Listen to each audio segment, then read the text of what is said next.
the brain is actually changeable, that it actually creates new brain cells. They used to think it didn't create new brain cells. And so you can rewire your brain. You can change the configuration in your brain, and it's called neuroplasticity. And neuroplasticity, and the short form explanation of it is that it's the way a change in experience changes the very structure of your brain, which then begs the question, well, what changes your experience? And it's not determined so much by the outside. It's much more determined by the inside, and it's determined by your attitude. Your attitude is what determines the experience of life you have. And it's as simple as, if you're an optimist, you have a happier time of it. If you're a pessimist, you have a miserable time of it. Hey, everybody. Welcome back to the Men on Purpose podcast. Look, the mission, you know it. If you're a regular, if you're not, here's the mission: to elevate, educate, empower, enrich, and evolve men to be on purpose. And here's the other thing I want to add to that: to be on purpose in order to live the most fulfilling, authentic, and regret-free life possible, right? Let's add that. But you can add whatever you want to the end of your mission. That's the coolest part. And if you haven't already joined our Men on Purpose Facebook community, you need to, because today, well, not today by the time the episode comes out, but June 10th, if you go back, June 10th, 2021, I did an hour masterclass on constructing, figuring out, writing out, and determining your mission for this world. I know it sounds big, and it is, because with that mission and that mission statement, you literally can make every decision as purposeful and intentional as possible. So if you haven't already, join that Men on Purpose Facebook community. Get in there. It's free right now. It won't be free forever, but everybody that's in now is going to be grandfathered in, because we're growing like crazy, just like this podcast. So hit that up. And if you haven't already, please make sure you subscribe to the Men on Purpose podcast. And if you need anything, help coaching-wise, you want to come to one of our live front-runner events, our personal involvement retreats, our weekend retreats, you can just hit up ianlobas.com or frontrunner.group. Find everything you need to know. Now, let me tell you about our guest, because he blew my freaking mind. I mean, I do personal development coaching at a very high level for a living. And I wrote 2 pages of notes, like half of them for me, half of them for you, for the show. I mean, all of them are for you, really. But God, the guy was blowing my mind. He was so succinct. I'm not even going to go into all of it. The guy blew my freaking mind. So let me tell you about him real quick, and we're getting right into it. All right. Don Joseph Goewey. I hope I say that right. Goewey. Don is the executive director of the Center for Spiritual Exchange. He's the author of the Amazon bestseller End of Stress, 4 Steps to Rewire Your Brain, which is based on breakthroughs in neuroscience that facilitate the shift in mindset that changes brain structure to quiet stress reactions and amplify the higher brain function that predicts greater success and happiness in life. Right? Mind blown again. Listen to that last line. Listen to the last line. I know you can rewind, but I want to do this. So it quiets stress reactions and amplifies the higher brain function that predicts greater success and happiness in life. That's what we're going to talk about today. So here you go. Enjoy the ride. This is Don Joseph Goewey. I hope I'm saying that right, Don. But it was an absolute pleasure. You guys are going to love this. Have a good one.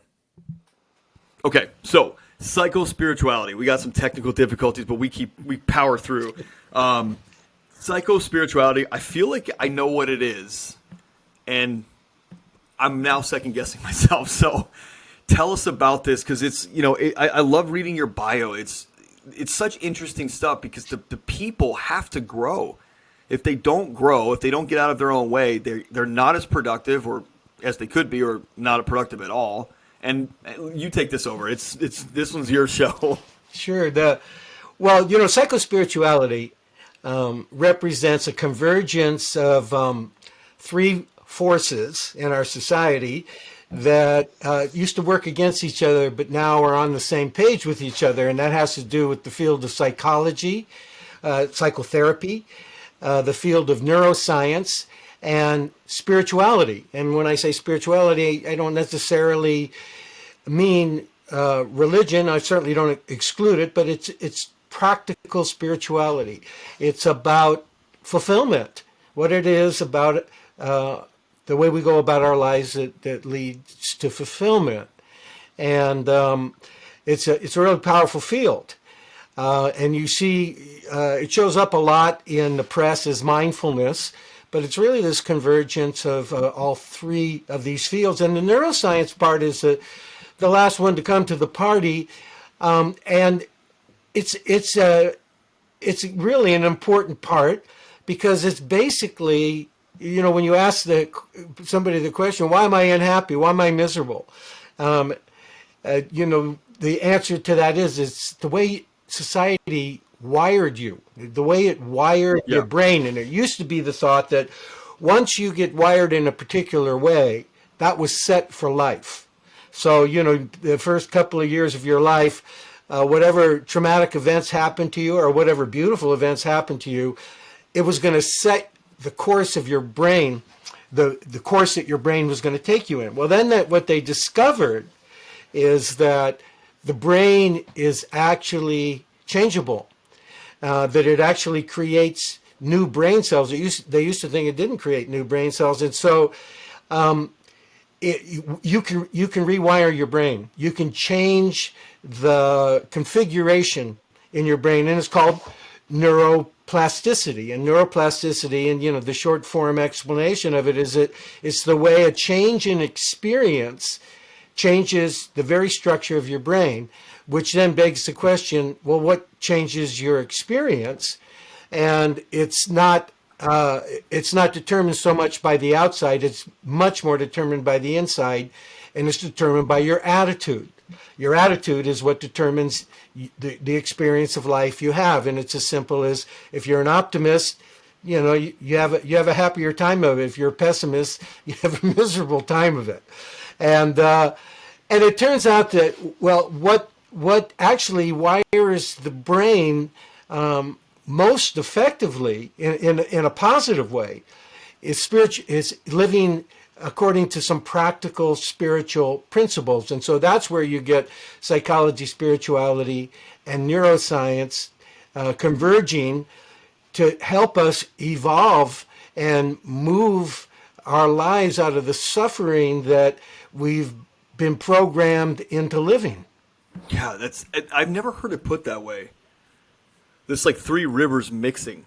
Like I think about Pittsburgh. Exactly what it is. Yeah, like three rivers mixing. Yeah, I wrote a book on it. It's called The End of Stress, and it's all about this emerging neuroscience, and it's fascinating. But that's you can get wired for fear, or you can get wired for love. Yeah, and you get wired for love, your life is going to be amazing. You get wired for fear, you're going to suffer. That's so true. There's so many things that come up for me. One of which was when you were talking, it's almost like, it's not society, but it's like marketing companies, product placement companies, things like that. They're working against you. When you said the outside versus the inside, we talk about that all the time on this show and in my coaching practice and in the live events that we do, which is if everything's coming from the outside to stimulate you, you're going home at night and you're popping some pills or some drinks to calm you down to get to sleep, and then in the morning you're revving back up and you're all external, then the world is winning against you because you're a victim. Even if you're not a victim and you're maybe quote unquote successful in your bank account, you're not actually successful in the rest of your life. You're being controlled by outside forces. I read this book called Mindsight. Daniel, I forget the person's name. Daniel somebody, and it was all about neuroplasticity. Daniel King? I'm going to find it the next time you're talking. I'm going to find it and tell people. But it was all about neuroplasticity, and I never thought that the brain couldn't do that. I just didn't know the brain could rewire like they talk about in that book. It was a thick book, and it was like 12-hour Audible. But why is it that people just understand or maybe hear that this work is out there, that the possibilities of them changing are out there, but they don't take action on it? They don't do anything about it. Why do they want to stay in that miserable existence inside of them, using the external to change their state, to change their mood, to change their mind, versus actually like hitting the problem at its root or at its source? Well, for most people, it's that they haven't suffered enough. Suffering has a purpose. It's to wake us up, and for some of us, like me, for example, but take me like 35 years ago, I was stubborn. I didn't wake up. I was motivated by the outside. One of the things about we human beings is that we're very malleable. We get programmed. And if you look around, if you want to see, well, what's the prevalent program that's operating that we're subjected to, you'll find that it's a program that's guaranteed to lead to our being unhappy. It's hard to find a completely happy person. It's like 4% of the population. And the irony is that we were born happy. We were born free, but we've been trapped. We get trapped in limited thinking. We're born with an open heart that stress and fear so easily closes. We're born gifted, very gifted beings, capable of incredible possibility, beings of immeasurable worth, but we often feel we're not good enough. We're often caught in shame reactions. And on top of all of that, there is a divinity of joy within us, surrounding us, that's there to make our lives meaningful and beautiful and rich, to guide us forward, but we become blocked from seeing it. It's almost as if we've been, it's like we've been dragged up on stage by a hypnotist, and we've been hypnotized to see what's not there and not see what is there. And so, well, where's that hypnosis coming from? It's coming from society. Society programs that natural state of happiness and joy right out of us, stamping into us the belief that happiness and self-worth are found out there in the world. And if we work long and hard, success will come, and out of that, happiness and fulfillment will follow. And, we've all swallowed that formula. And, 10, 20 years later, we in the middle of a midlife crisis because we realize that success has come without fulfillment. Tony Robbins says, success without fulfillment's the ultimate failure. It is. It's failing life. So waking up, we got to wake up. We got to wake up from that hypnosis that we're in. And waking up is the realization that, contrary to what society has taught us, nothing, but absolutely nothing of the world can make us happy. Success, is important, of course, but success is not the same as fulfillment. Fulfillment doesn't come from the world, and we got to get that straight, and it takes a while sometimes for us to get it straight. Happiness doesn't come from the world, not the radiant happiness of a child, that's constant and makes you smile for no reason. Happiness comes from within. And the truth is, there's not a single moment in our life when we don't have all we need to be happy. And the only reason we're ever unhappy, the only reason we're ever stressed, is because we're focusing on what we don't have rather than on what we have right here, right now. And in this new book from Anthony DeMello, Stop Fixing Yourself, that I assembled, from his works. DeMello died back in 1987. But I assembled this from his archive. It helps you rediscover that truth about yourself, that you're happy already. You just don't. You're not in touch with it. You're at peace already. You just don't know it. You're surrounded by joy that your eyes would open up to if the veil would ever lift, the veil of your programming would ever lift. But you can't see it because you're blocked from it. But it's still there. And what that means is you're not broken. You're not some problem to be solved. That's what it means. Stop fixing yourself. You're okay. And if there's a problem, it's the way that you were programmed to believe that without something or some person or some result, like a lot of money, we can't be happy. And it's a false belief. You don't acquire or earn happiness. You have it already. So drop that false belief that I can't be happy without this or that, and your struggle with the world drops. Peace arises all by itself. Happiness arises all by itself.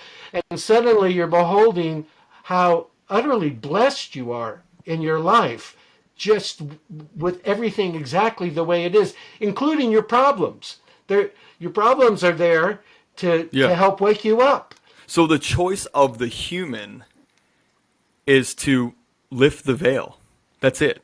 Like, I think people find it's this daunting task to get out of the compounded programming that we're faced ever since we have cognizant recognition or conscious recognition. Let's say, like 2 years old, 3 years old, or maybe earlier than that. Maybe the brains were already wiring earlier than that for fear. But like you said, the heart is this beautiful thing, and it just gets overloaded and compounded. And I mention this sometimes. It reminds me of the story of Michelangelo's David, and I talk about this all the time in my live events. And it's like the way that I equate people, and I want to get your take on this, is that when Michelangelo was asked how did he create the David, he said, "I didn't create the David. I just chipped away the pieces of marble that weren't David. He was already there." And that's kind of like what I feel I had, and maybe you had in the past, which was I had all these pieces of armor and marble and stuff on me that weren't me. And my work was not to change myself. My work was just to go back to the authentic me and actually find that guy in amongst all the rubble that was piled on top of me. And so the work was to lift the veil, or to break the pieces off of me through personal development, through fear casting and other exercises, to just reveal me, because I was already there. What are your thoughts on that? That's a beautiful image. Really Yeah, a beautiful image. I love that. You know, as you look, to lift the veil, you need to get in touch with the veil. You need to understand how it's functioning within you.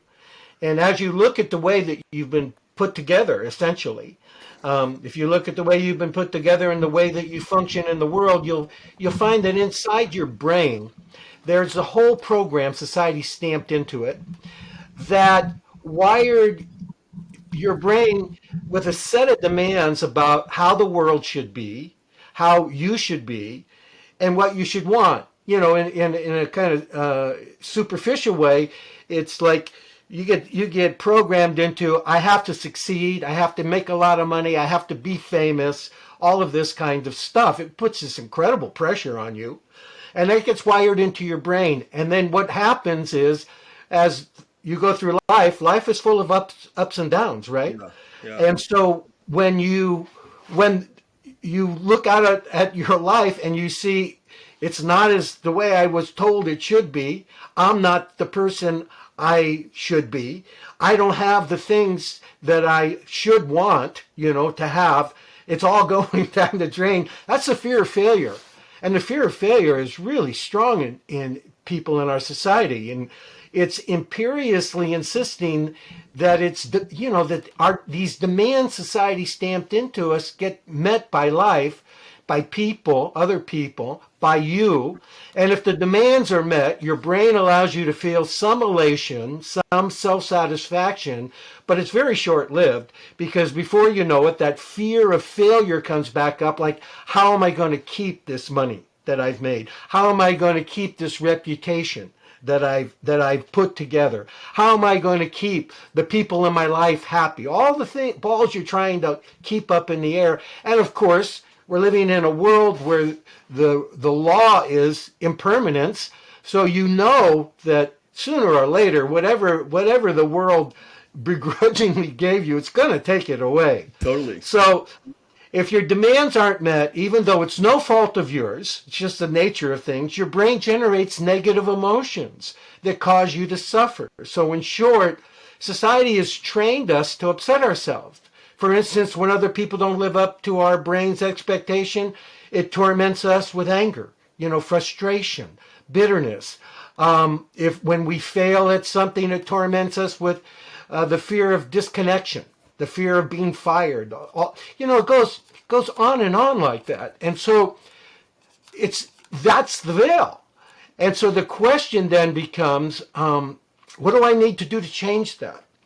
And what Anthony DeMello is saying in this book, Stop Fixing Yourself, he said the one question he got asked the most was, what do I need to do to change this? And DeMello said, I got a big surprise for you. You don't have to do anything. The problem with most people is that they're so busy trying to fix things inside themselves that they don't really understand. Part of the reason we don't understand this veil, this block that blocks us from the life that we were born to live, is that we push it away. Those negative feelings that come up, those fears that come up, that shame that comes up, we don't want any part of it. We push it away. We try to turn it into something else, and we don't really embrace it. We reject it. We run from it.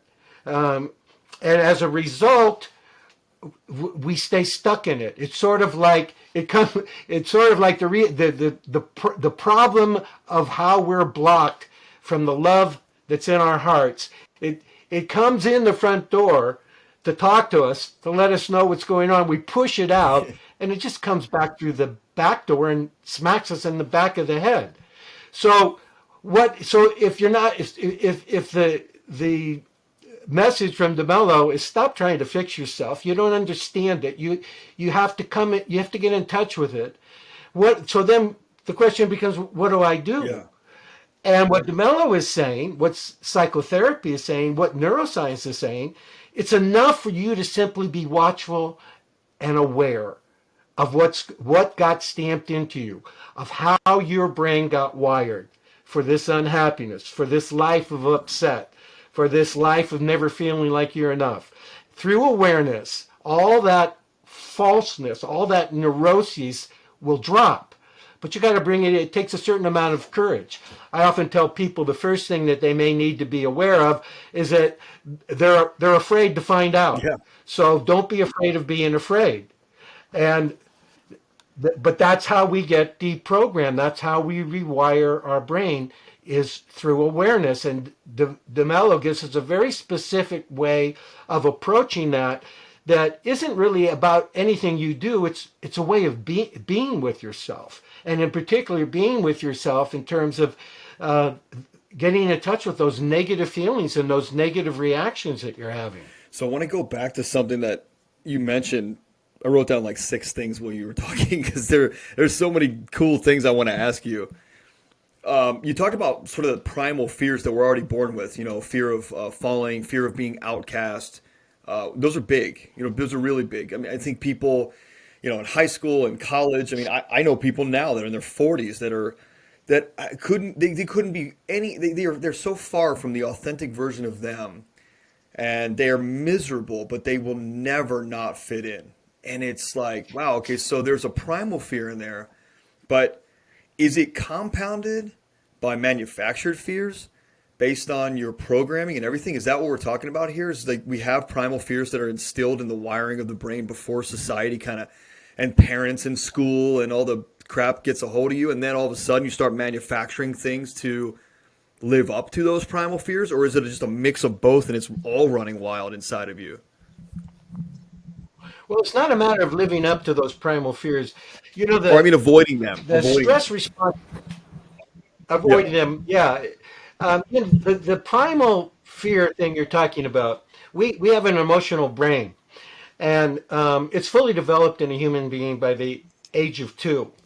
And so that part of the brain is fight, flight, or freeze. And it's an incredible system when we are confronted with a real and present danger, like you run across a grizzly bear or a rattlesnake, or you get into a car accident, or you're falling. Like you were saying, the fear of falling. In that situation, this exquisite, powerful reaction happens in you that's triggered by your brain. It gives you makes you a Superman, a Superwoman for about 5 minutes. And it can get you out of a scrape. It can cause you to freeze so that an animal can't pick up on you. It can cause you run faster than you've ever run before. You know, you hear about mothers who lift the car up that's collapsed on their husband, kind of thing. But it's only good for 5 minutes, and then then it takes a toll on the body. But most of the stress reactions, it's called a stress reaction, but most of the stress reactions modern human beings have are caused by thoughts. They think their way into to perceiving an emergency that's often not even there. And our brain, that 2-year-old part of our brain, it can't tell the difference between a real and present danger and one that we make up in our head. And so if we create enough emotional valence around the way we're thinking about a situation that we're allowing to scare us, our brain's going to set off a stress reaction. And it won't be as strong as that Superman, Superwoman stress reaction, but it will release a surge of stress hormones. And these stress hormones have a kind of vicious effect on us.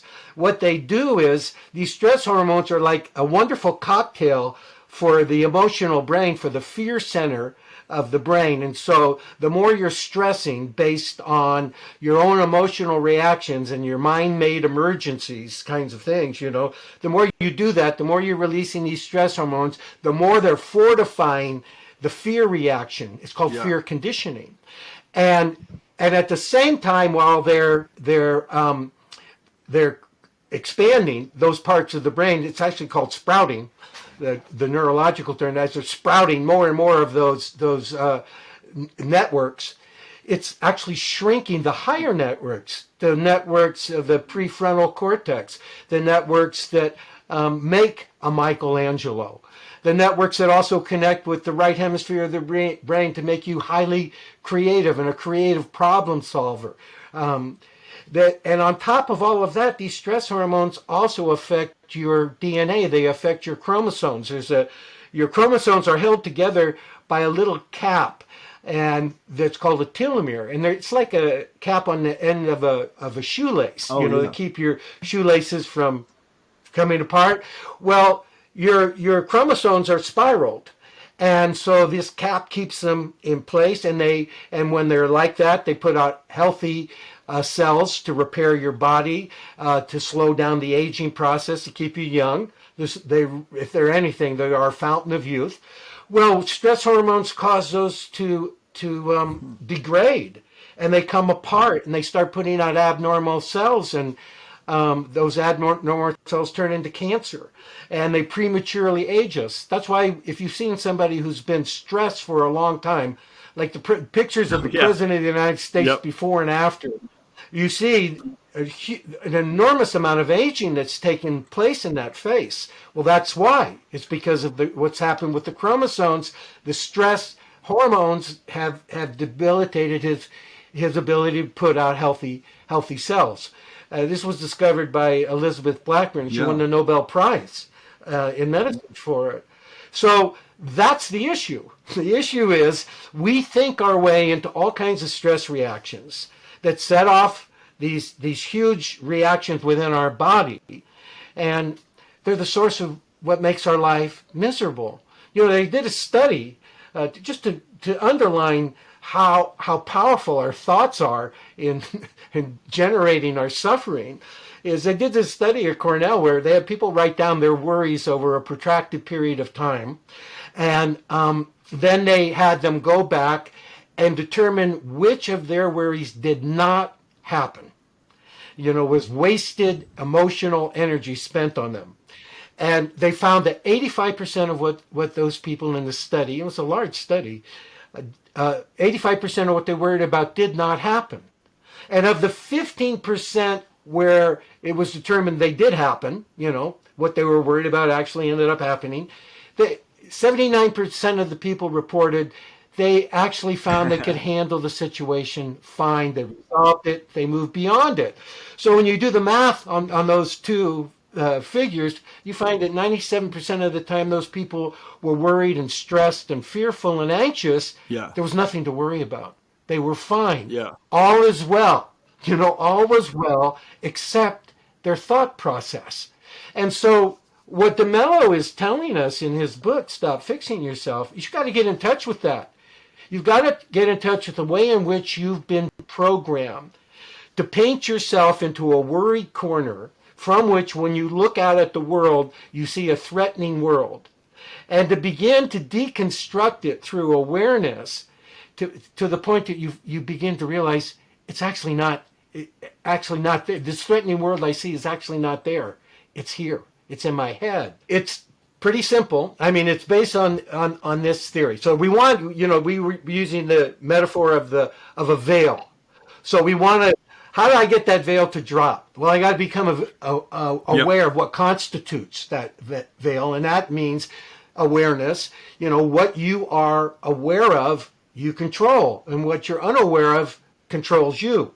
So again, it's enough for you to simply be watchful and aware, and through all of that neurotic part of you will begin to quiet down.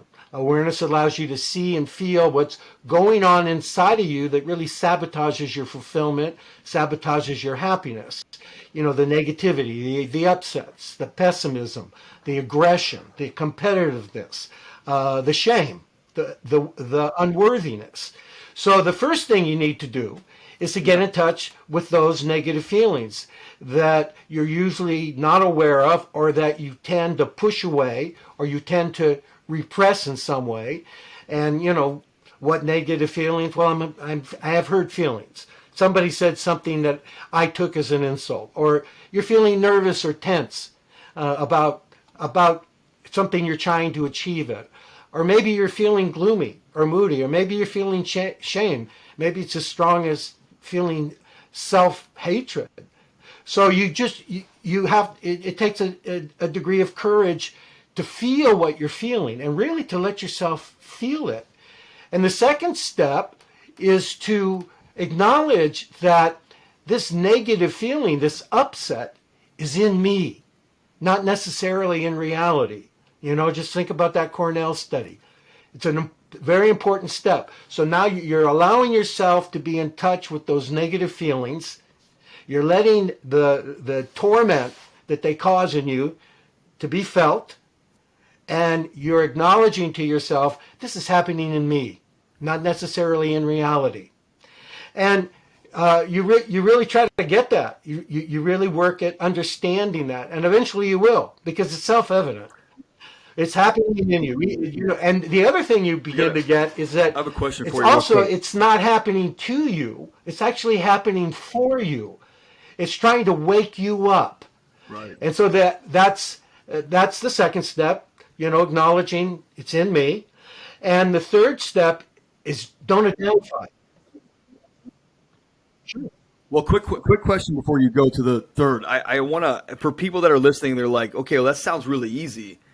But, getting in touch with the negative feelings that you're working to push down, I mean, how do you know that they're not real? Like, going back to that Cornell study, I mean, I bet you it was more than 97% of the time it was not based in any reality. How do you know if something is based in reality when every bit of your fiber inside of you makes you feel like this is dead reality?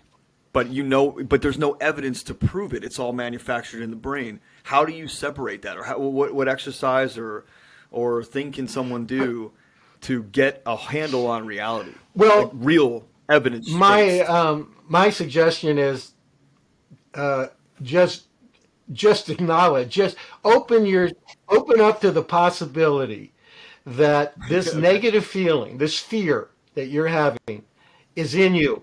Is not necessarily in reality. If you want some evidence-based, then remember that Cornell program. It won't help you to analyze it at all. It's not about analyzing it. The more you analyze it, the more confused you're going to get, the more anxious you're going to get. So just open up to the possibility that this might be true. I'm going to test it. I'm going to see if this is true for me. And I guarantee you'll find that 97% of the time it is true that this is happening in you and not in reality. And, this is what I meant when I said sometimes people haven't suffered enough. Because, they haven't suffered to the point that they are asking that there must be another way. I'm willing to try. I'm willing to try a different way of approaching it, and Yeah. and that's what I would suggest people do. A great example of this is how I came into this field of psychospirituality. I came into it the hard way. I came to this work out of desperation. Years ago, I experienced what you might call a perfect storm of stress. And I had lost an executive position at Stanford University Medical School that, I devoted 2 decades climbing the career ladder to reach. And I got fired. I was a chief executive of the largest department at Stanford University, the Department of Medicine, and the chairman of the department and we banged heads. I was a young Turk in those days, and he wasn't a lot of fun to work with either. And after 2 years, he'd had enough, and he had the power, so he fired me. And I was married with 4 kids and a mortgage and making a good salary, a really big salary. I couldn't get along without that salary. I mean, it was a catastrophe. And then 9 days after getting fired, I was diagnosed with a brain tumor that the doctors warned was going to leave me seriously disabled, maybe even potentially unable to ever work again because of the collateral damage that could be caused by the surgery. And so, suddenly, my life was coming apart at the seams. And like you say, well, all the evidence seems to point to that I was screwed, right? And it turned out that I had 6 weeks before they could schedule the surgery. The tumor was slow growing, so that was okay. And so I was relieved, I wasn't anxious to have somebody drill a hole in my head and fool around with my brain. But the one thing I, underestimated was I also had 6 weeks to sit around and ruminate. And I was completely unaware of the amount of fear that I was habitually running in my life. And, I thought fear protected me. I thought when I was paranoid about how somebody else was behaving towards me, that paranoia was actually reality. It wasn't some misperception on my part. I never asked myself that. I was aggressive. So, of course, ruminating every night, I would wake up at 3 o'clock in the morning and stare out the window into the cold, dark night, terrified that what might happen to me and my family was going to be dire, where we were going to be homeless. And then one night, after 2 weeks of suffering this horror, this terror, I reached this point where I actually asked myself in a kind of quiet moment, which was worse, the dire problems that the doctors predicted that might happen to me in the future, or the abject fear that was happening in me every day, all day long for the last 2 weeks. And the answer was clear. The fear was worse. The bone-chilling fear I experienced, it was consuming me. It was depleting the strength I knew I needed to get through this crisis. And so for the next half hour, I used a process very similar to the one that I'm describing here, an awareness process. I'd actually learned it from Carl Rogers, a famous American psychologist, and who was also a mentor of Tony DeMello. And it was exactly what I'm talking about here. It was to be aware of every fearful, painful thing I was thinking and be willing to really feel it and observe the thoughts that were driving my emotional reactions, seeing them as in me, not necessarily in reality, owning them. This is the way my brain's working right now, and to step back from it and really look at it. And eventually, what happened is the fear passed, and it kind of surprised me because here I was in this turmoil, allowing it, taking responsibility from it, observing it, seeing how the thoughts were turning into the upset, and then suddenly, gradually, everything cleared because the fear passed.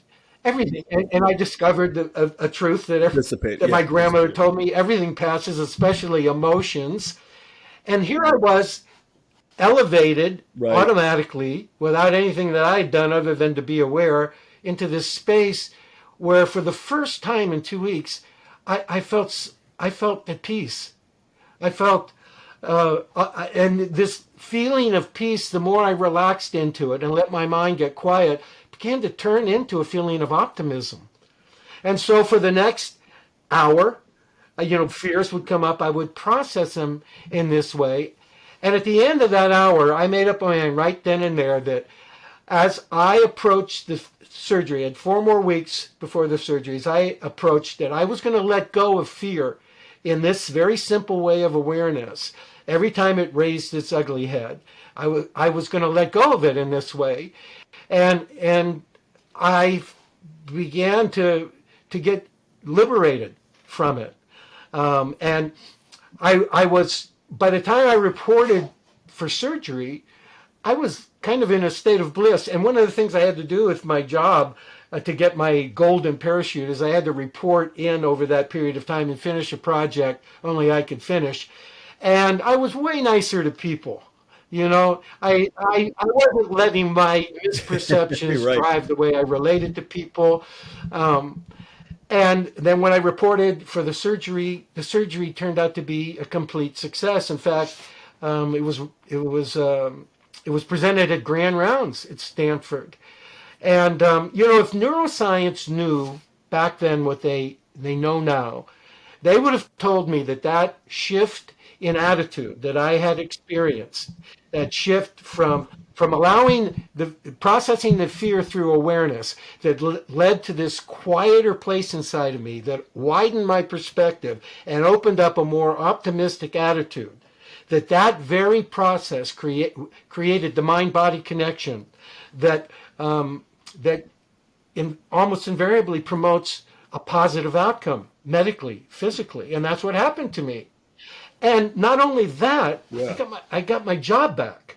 I didn't get my job back in Oh, wow. medicine, but another job in the Department of Psychiatry in Stanford was had one of the great psychiatry departments in the world. The chairman of the Yeah. department over there had heard about this guy who got fired, who got a brain tumor, and that everybody was marveling at, that had this wonderful attitude. And he called me in and he said, my position, my COO is open. I want you to come in because we need an attitude like yours in this godforsaken department. And all of that, none of that would have happened if I hadn't embraced No. the fear that I was in. I didn't put, it wasn't a matter of pushing it away. It wasn't a matter of trying to talk myself into making the situation look Pollyannic. I looked straight into that veil, and just simply by embracing it, coming to understand how my thoughts were generating the suffering that I was in, and that it was generating it was depleting my emotional energy, my physical energy I needed for this Sure. to succeed at what I wanted to succeed at, in terms of my health. That just by doing that, it produced that outcome, and it would not have happened if I hadn't been courageous enough to embrace it.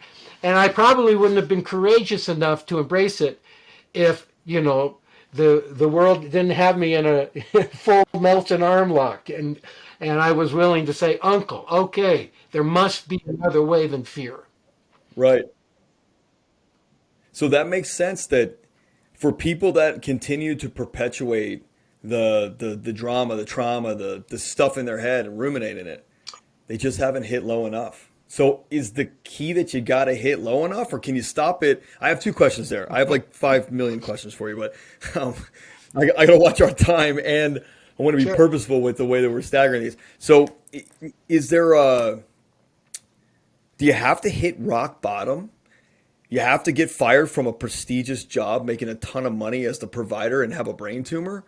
That's the first part. And the second part is, where does anxiety and depression clinically, from that, obviously you were living in that world at that point, in the psychology department. Where does depression and anxiety actually? What is that actually? And is there a reality to it?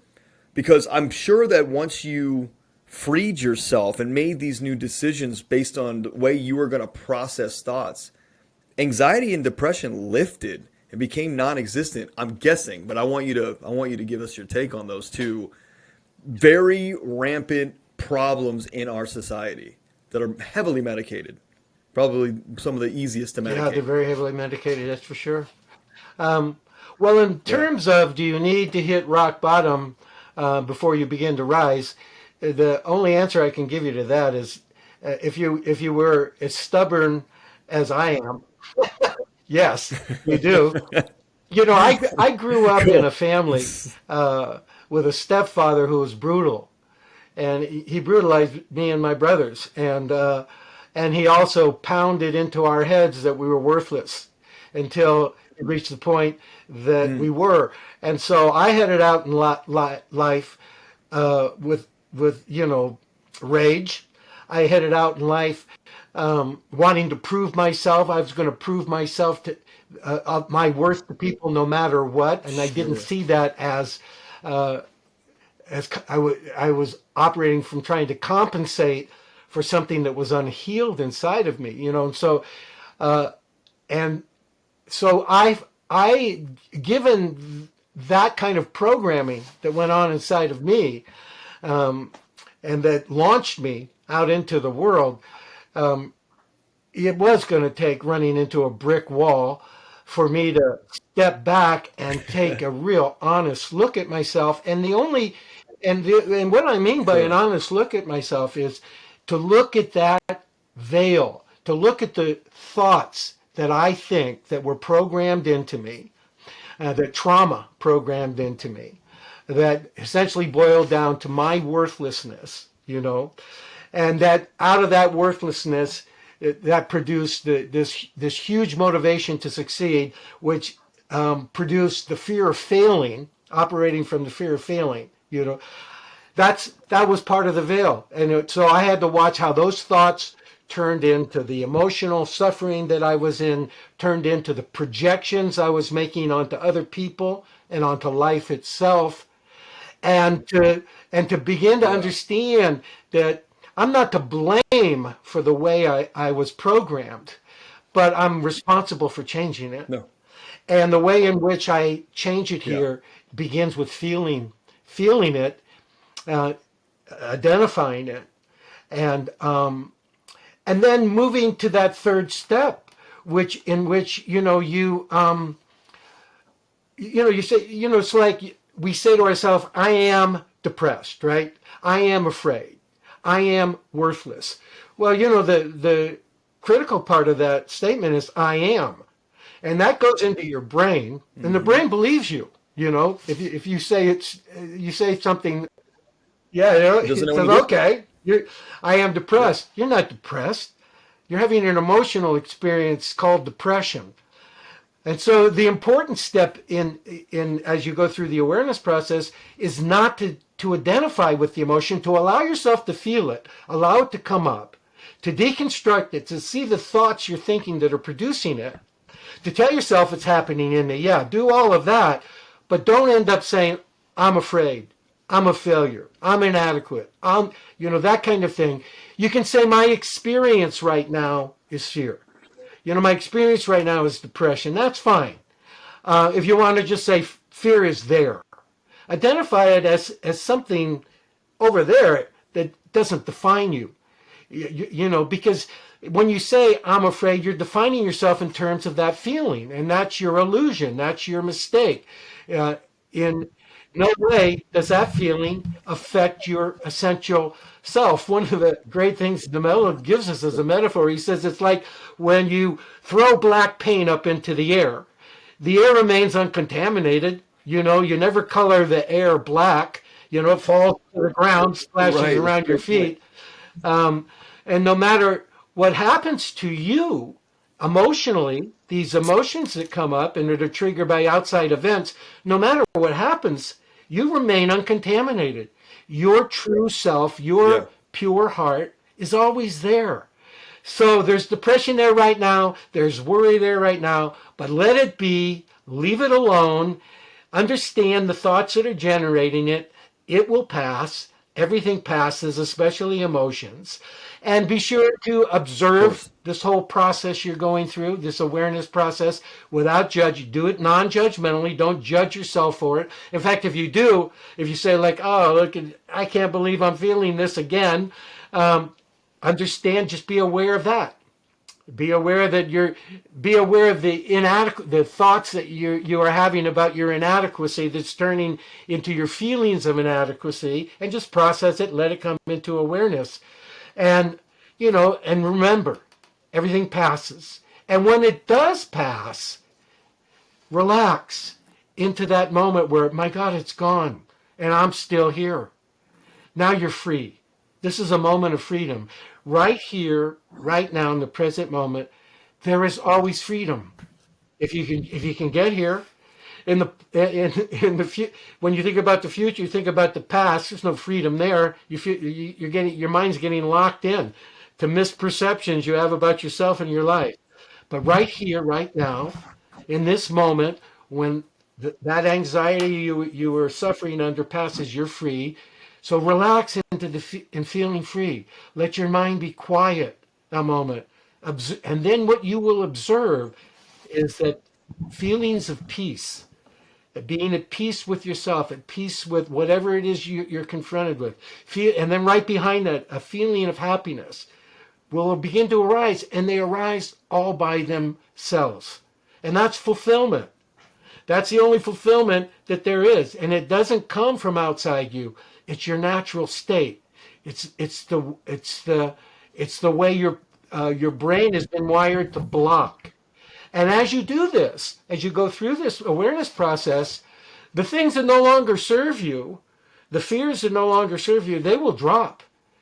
And the fears that hang around, you can approach them with an aware, open attitude of, they're still here because they still have something to teach me. So work with them, bring them in into your awareness. And to answer your question about anxiety and depression, anxiety comes from a sense of threat. So the question one should ask themselves when they're stressing is, what am I afraid of? And if you do that, you go through each of these fears. You'll see a cascade of fears that begin to show up, and with each one that shows up, you keep asking yourself, what am I afraid of? And when you get down to the bottom of it, you'll find the last thing that you're afraid of is rather insane. I did this with a lawyer. He was losing a case. What are you afraid of? Afraid of losing this case. And if you lose this case, what are you afraid of? I'll lose my reputation. If you lose your reputation, what are you afraid of? They'll fire me from my job. If they fire you from your job, what are you afraid of? And then he suddenly said, I see myself pushing a shopping cart down Main Street. I'm homeless. I'm on the street. Everybody ends up in that place because that's the primal fear, that you'll be cast out, And so, but then you come back in and it says, have you lost the case yet? Let's look at reality. Reality is often kinder than the thing you're making up in your head. And when we looked at it, have you lost the case yet? No. Is there a chance you could win? Well, yes, of course. Are you going to lose your reputation with your clients if you lose this case? No, they probably won't even find out.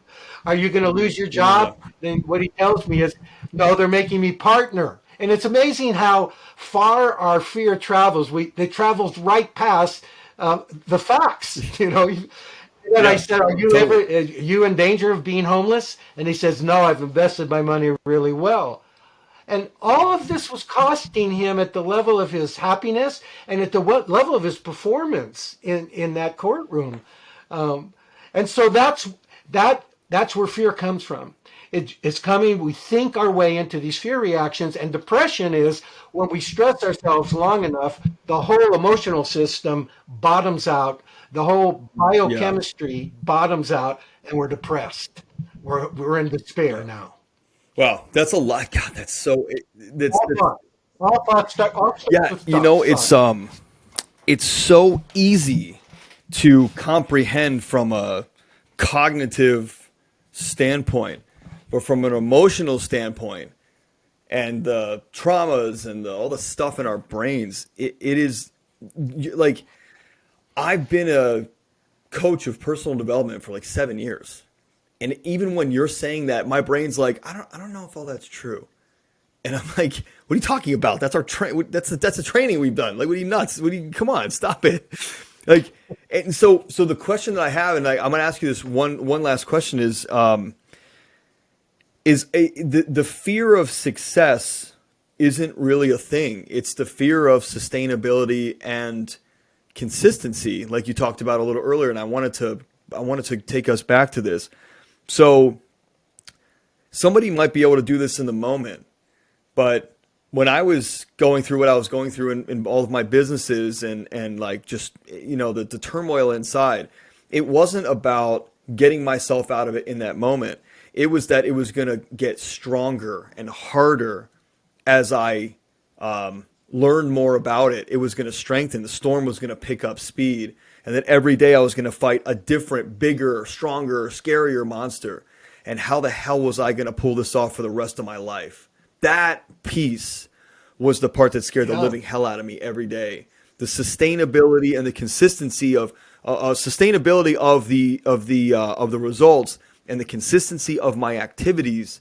And I was like, the other part was, well, I have a lot of other stuff to do. How am I going to manage all this? And it's not even real. It's just in my head. And I'm fighting a war inside my head while I'm fighting for my business and my money and my family outside. Like I felt like I was going crazy.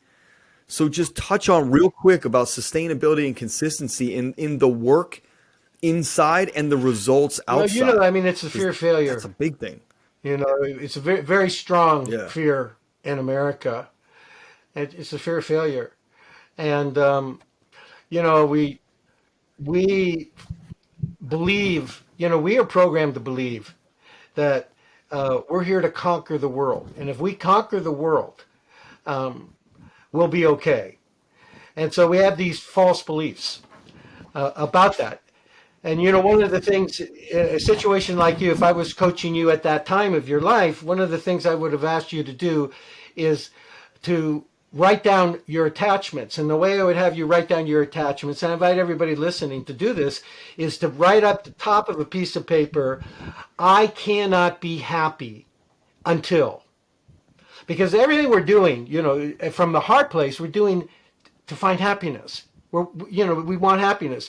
If you have children, any parent who loves their children, the number one thing they want for their child is happiness. Well, it's the number one thing God wants for you. It's the number one thing the universe wants for you.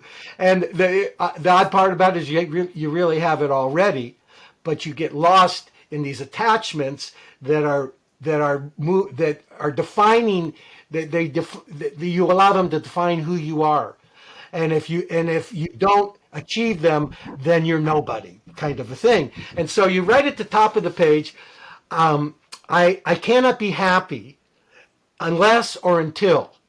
And so when I do this exercise with people, sometimes the first thing people will write is, I cannot be happy till I'm out of debt. I cannot be happy until I make that sale. I cannot be happy until I'm the top salesman. I cannot be happy until my spouse admits that I'm right and he or she is wrong. But when I have people do this, I cannot be happy unless they end up with a long list pretty fast. Because they are things that are working them in a kind of vicious way. And then at the end of doing it, I tell them, look at that list, and what you will be holding is the reason you're suffering. And what are you suffering from? You're suffering from a false belief. The truth is you are happy You don't have to do anything to be happy. You're happy already. There's not a single moment in your life, as I said before, when you do not have everything that you need to be happy. And think about that for a minute. The reason that you're unhappy is you're focusing on what you don't have or what you're trying to keep rather than on what you have right now. And the second false belief that we suffer under is that happiness is out there in the future. And that's not true either. Right, right Oh here, yeah, right yeah. now is where you're going to find your happiness. Right here, right now, you are happy. If you could get really fully present in this moment, um, but you don't know it because your false beliefs about the future have distorted your perception.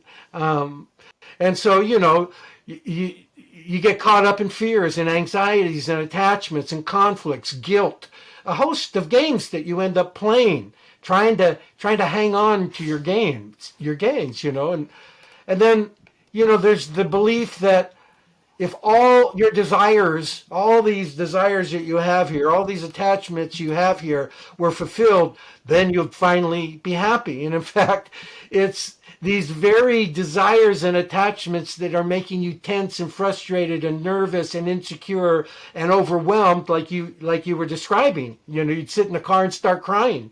And you look at your list Right. of attachments and desires, you should say to each one of them, deep down in my heart, I know that even after I have gotten you, it's no guarantee I'm going to be happy.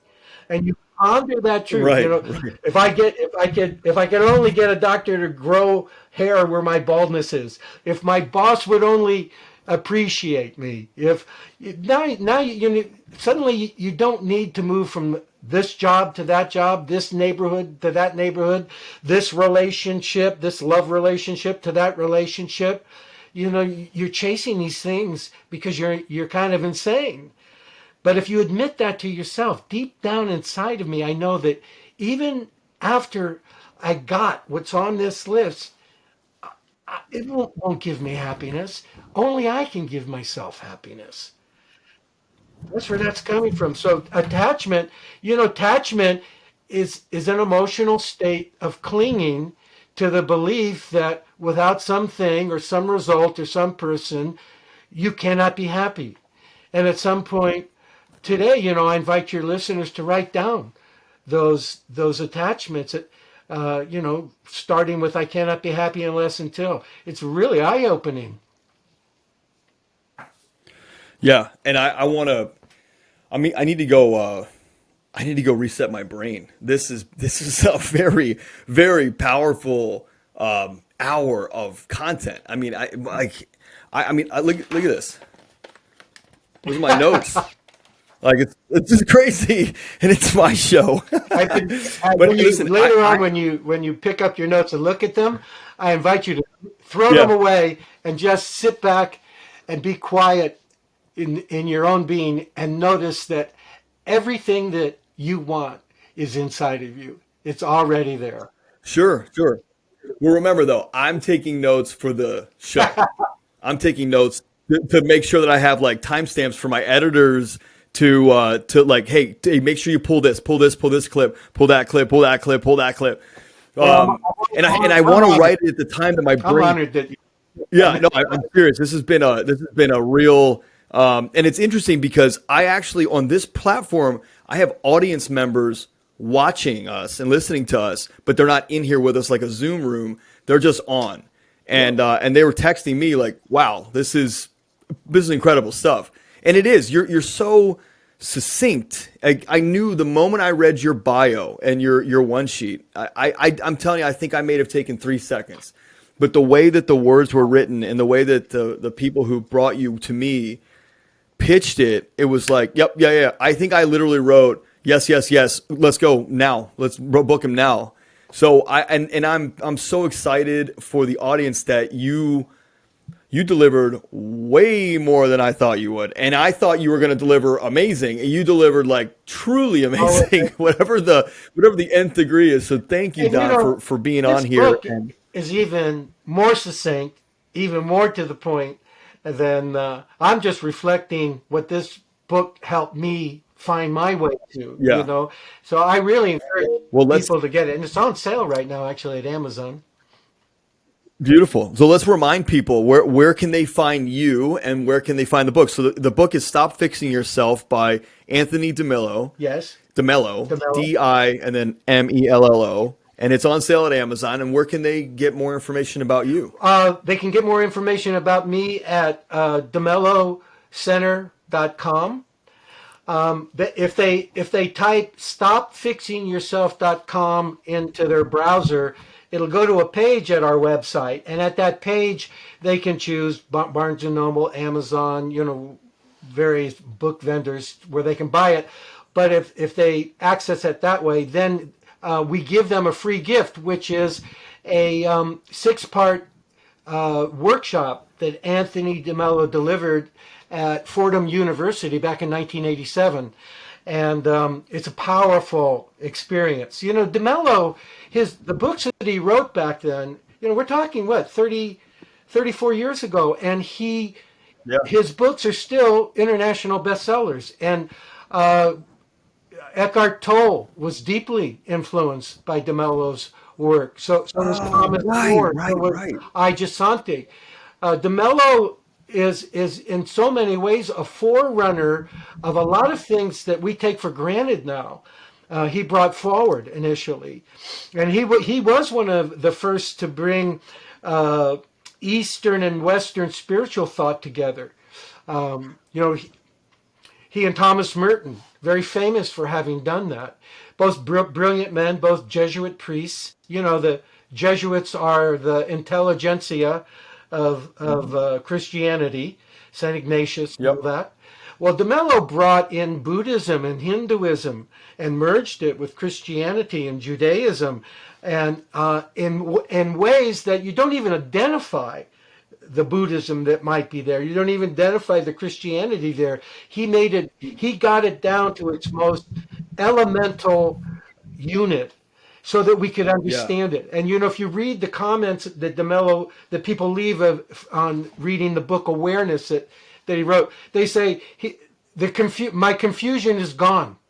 He's lifted me out of the confusion. I understand what's been going on in me in ways I never understood before. And that's the impact DeMello had on me, and I think he has worldwide. I think his book it's 4.7 at Amazon out of 5.0. And, that's actually higher than the movie The Godfather got. DeMello would have won an Academy Award if this book was a movie. That's right.